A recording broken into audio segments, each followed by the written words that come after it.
ஒருத்தர் ரொம்ப அழகா சொன்னார், ஒரு Bible scholar. Prayer is a telecommunication center which Satan often wants to disturb.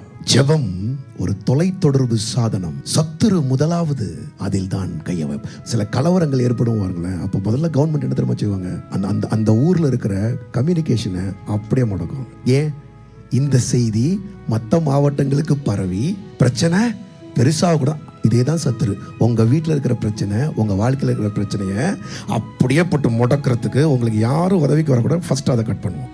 நீங்கள் பிரச்சனைக்கு இருக்கிற ஆட்களை பாருங்கள், அவங்க ஜெபம்லாம் ரொம்ப கம்மியாக இருக்கும், மேலறைக்கே ஏற மாட்டாங்க. ஆனால் பிரச்சனையின் மத்தியிலும் ஒரு குரூப் மேலறையில் ஏறும். அவங்க ஏறிட்டாங்கனாலே போதும், பரத்திலிருந்து அவங்களுக்கு ஜெயம் கொடுக்கப்பட போகிறது. Check your personal prayer.